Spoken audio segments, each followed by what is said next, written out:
got so much fucking design on right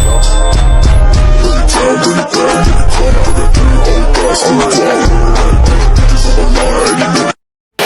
Izinkan saya memulai dengan menyampaikan rasa syukur. Alhamdulillah, bersyukur sekali hari ini bisa kembali bersujud di Masjid At-Tabayun ini, kembali bersilaturahmi dengan semua, dan terkenang atas apa yang tadi diceritakan oleh Bang Marah dan Bang Ilham tentang proses pembangunan di masjid ini.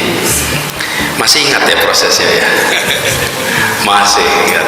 Saya juga kemarin 2-3 hari yang lalu Bang Ilham kirim teks, bisa nggak hadir? Saya bilang insya Allah, cuman saya belum berani ngasih kepastian.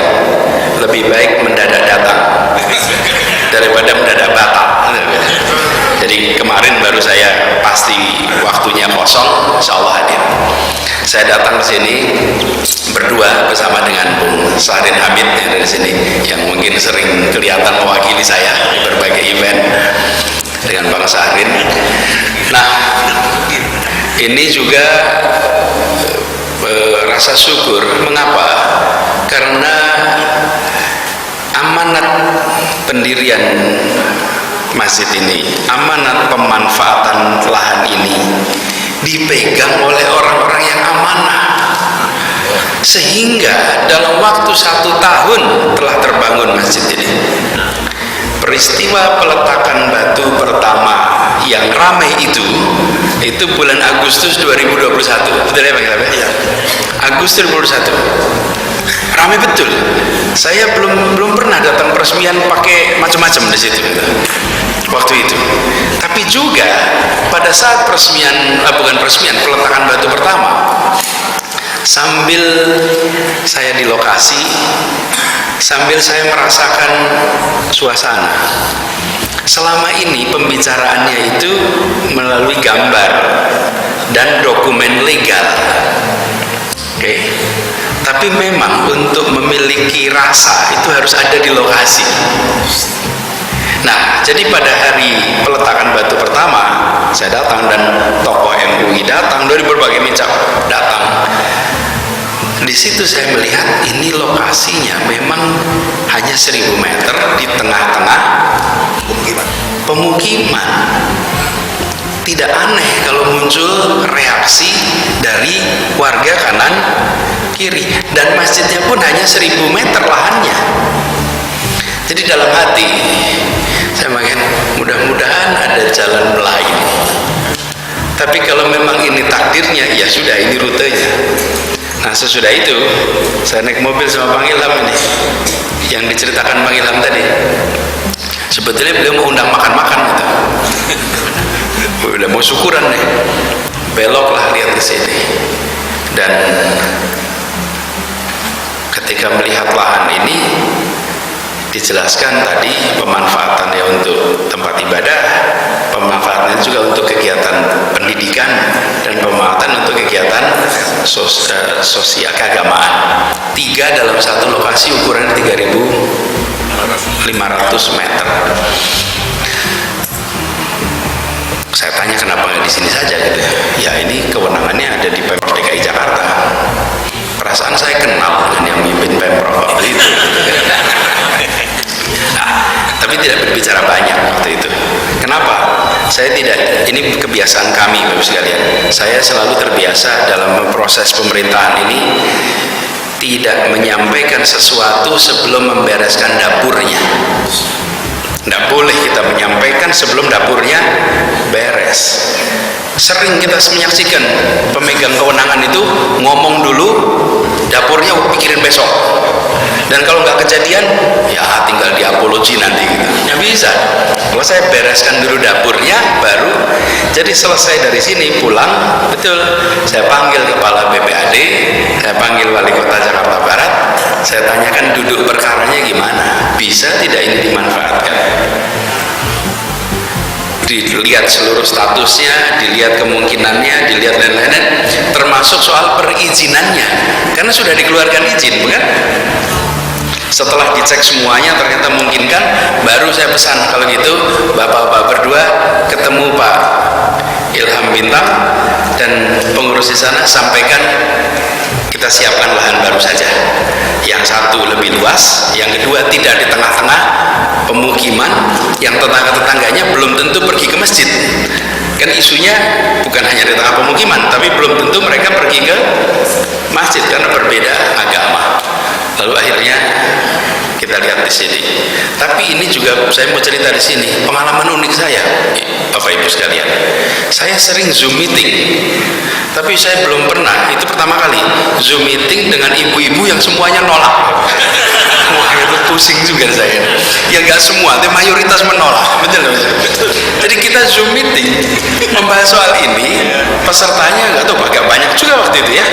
Banyak pesertanya, kira-kira Pak Ilham dan Pak Marah kira-kira udah semuanya gue dengerin aja omongan gubernur gitu ya. Jadi tidak perlu mereka menjelaskan lagi, udah dengerin langsung nih omongan gubernur. Tapi konsekuensi dari semua mendengarkan, semua boleh bicara, bukan?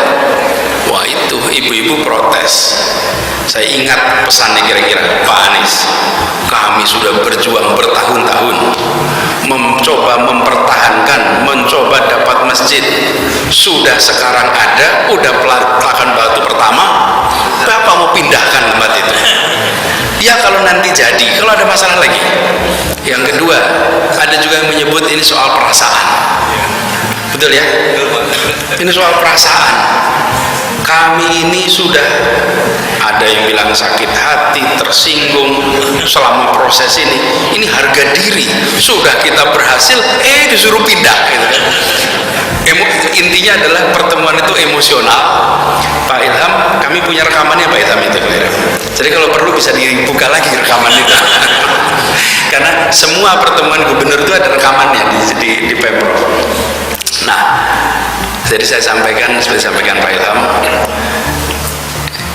kita mau memuaskan perasaan kita hari ini atau kita ingin memikirkan masa depan yang lebih panjang. Jangan sampai hari ini kita bersyukur bahwa berhasil, tapi 3 dekade kemudian kita menyesal mengapa di sini. Kita mikirin jangka panjang, jangan memikirkan perasaan kita hari ini. Kalau ngikutin perasaan hari ini, udah di sini saja. Tapi coba bayangkan di Villa Meruya di Jakarta Barat, bagaimana bisa ada sebuah tempat yang di situ saya kenal dengan pribadi-pribadinya yang bisa mengelola ini menjadi sebuah pusat kegiatan umat yang baik, fasilitasnya baik, yang mengelolanya amanah. Waktu itu saya contohkan, biar jadi seperti Al-Azhar di Kebayoran, tapi ini lokasinya di Jakarta Barat di Meruya. Nah, selebihnya itu bapak-bapak dan ibu-ibu lah yang berunding gitu ya. Lalu akhirnya saya dapat kabar disepakati, kita bersyukur sekali, dan alhamdulillah saya pun mengikuti ini dari dekat Pak Ilham. Jadi kami ketika mendengar sudah akan dibangun, dikerjakan, saya mampir lagi lihat ukurannya sama-sama di sini. Arsiteknya dari Australia, betul ya Pak Ilham ya? Australia menggambarkan ini semua. Akhirnya jadi, dan Agustus sampai Oktober itu kalau tidak kerja keras nggak mungkin bisa jadi. Dalam waktu 1 tahun. Yang bisa membangun 1 malam cuman Bandung Bondowoso. Tapi kalau yang lain perlu waktu. 1 tahun selesai.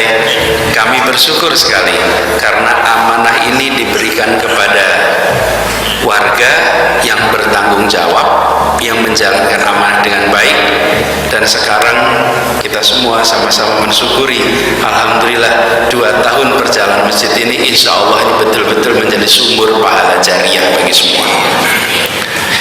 Bagi yang memakmurkan, dan nampak hari ini suasana jauh lebih terasa suasana aktivitasnya dibandingkan ketika baru peresmian. Jadi saya ikut bersyukur sekali Bapak Ibu semua telah memberikan kesempatan bagi kita semua untuk ikut punya kontribusi berkontribusi. Mudah-mudahan kita didekatkan dengan ikhlas, kita didekatkan dengan istiqomah, didekatkan dengan amanah, sehingga apa yang dikerjakan ini semua nantinya bisa mengalir sebagai pahala tanpa henti buat kita semua. Jadi saya merasa bersyukur, dan siang ini peringatan 2 tahun, kelihatannya peringatannya tiap tahun ini Pak ya nanti. Karena kalau peringatannya bisa 5 tahun, 10 tahun gitu. Tapi kalau udah setahun, 2 tahun, nah berarti nanti ada tahun ketiga gitu, tahun keempat, tahun kelima. Dan mudah-mudahan makin berkembang. Paling tidak saya datang ke sini tadi diberitahu liftnya sudah jadi. Nah, mudah-mudahan buat lansia yang perlu naik ke atas juga jauh lebih nyaman. Titip saja supaya ini dijaga agar terus menjadi masjid rujukan pengelolaannya. Sini sudah menjadi contoh pembangunannya, harus menjadi masjid bisa percontohan pengelolaannya, percontohan dalam membuat masjid ini ramah lingkungan. Lingkungan apa? Lingkungan hidup dan lingkungan sekitar. Dan masjid di mana kegiatannya, aktivitasnya mudah-mudahan bisa diisi lintas generasi. Mayoritas masjid kita yang hadir orang tua, Bapak Ibu. Anak-anak itu tidak banyak. Mudah-mudahan akan lebih banyak lagi aktivitas yang membawa anak-anak kita ke masjid, sehingga masjid ini betul-betul nantinya lintas generasi. Saya ingin sekali lagi menyampaikan terima kasih atas undangannya untuk bisa ikut mensyukuri masjid ini. Dan Bapak Ibu yang ikut bertugas mengelola, bersyukurlah diberi kesempatan untuk punya aliran pahala dari tempat yang insya Allah penuh keberkahan ini. Demikian barangkali sambutan saya sampaikan. Terima kasih atas kesempatannya, terima kasih atas silaturahminya. Insya Allah kita diberikan panjang umur, insya Allah kita berjumpa lagi. Dan titip, jangan berhenti berjuang, kita jalan terus ke depan ya. Siap ya? Betul ya, jangan berhenti berjuang. Betul ya. Bismillah. Assalamualaikum warahmatullahi